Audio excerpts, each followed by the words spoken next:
Hi everyone, how are you? Welcome to my YouTube channel. কিছুদিন আগে আমি আমার এক ফ্রেন্ডকে দেখলাম যে হোয়াটসঅ্যাপে নতুন একটি অপশন সে পেয়েছে। নতুন কোনো সেটিংস তার এখানে চলে এসেছে, কিন্তু আমি চেক করে দেখলাম এই অপশনগুলো আমার হোয়াটসঅ্যাপে যে অ্যাপস আছে এই অ্যাপসে নাই। তার কারণ কি? প্রথমে আমি বুঝতে না পারলেও পরে বুঝতে পেরেছি যে আমার ওই ফ্রেন্ড তার অ্যাপসটিকে আপডেট করেছে।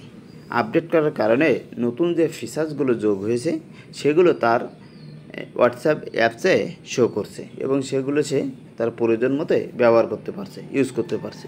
কিন্তু এগুলো আমার এখানে না আসার কারণ হলো আমি এটি আপডেট করি নাই। আপডেট না করারও কারণ আছে, যখন আমরা আপডেট করব তখন দেখা যাচ্ছে প্রত্যেকবারই এমবি বেড়ে যাবে। ওই প্রথম যখন আমরা অ্যাপসটি ইনস্টল করি তখন যদি থাকে 80 এমবি, প্রত্যেকবার আপডেট দেওয়ার পরে দেখা যাচ্ছে আবার 20 থেকে 30 এমবি করে জায়গা বেশি নেবে।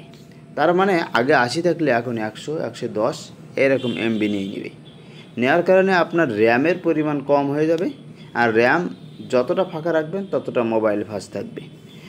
এর জন্য তো আমরা আপডেট অংশ থেকে বঞ্চিত হতে পারি না। এর জন্য আমাদের প্রয়োজন আপডেট দেওয়া। আপডেট কিভাবে দেবেন আজকের ভিডিওতে সেটি আপনাদেরকে দেখিয়ে দেব। এর জন্য যে কাজটা করতে হবে, প্রথমে গুগল প্লে স্টোর ডিসপ্লেতে আসবেন এবং প্লে স্টোরে ক্লিক করবেন। ক্লিক করার পরে ওপরের দিকে আপনি সার্চে একটি অপশন পেয়ে যাবেন। এখানে ক্লিক করে টাইপ করবেন হোয়াটসঅ্যাপ টাইপ করার পরে হোয়াটসঅ্যাপ অপশন চলে আসবে এবং দেখুন এই যে এই অপশনটাতে কিন্তু আপডেট অপশন চলে আসছে। তার মানে আমাকে এটি আপডেট করতে হবে।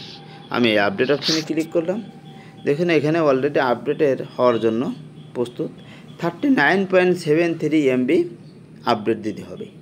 আপডেট কমপ্লিটের পরে যে নিউ ইনফরমেশন বা নিউ ফিচার্সগুলো যোগ হয়েছে সেগুলো আস্তে আস্তে এই অ্যাপসটিতে শো করা শুরু করবে। অলরেডি যখন আপডেট কমপ্লিট, কিন্তু এখনও ইনস্টলিংয়ে আছে। ইনস্টল যখন কমপ্লিট হয়ে যাবে, দেখেন পাশে যেখানে আমি আপডেট অপশন লিখেছিল সেখানে ক্যান্সেল অপশন আসছে। এই ক্যান্সেল অপশনটিতে তখন ওপেন অপশন লেখা চলে আসবে। ওপেন অপশনে ক্লিক করে অলরেডি চলে আসলো, আপনি এই অ্যাপসটি ব্যবহার করতে পারবেন।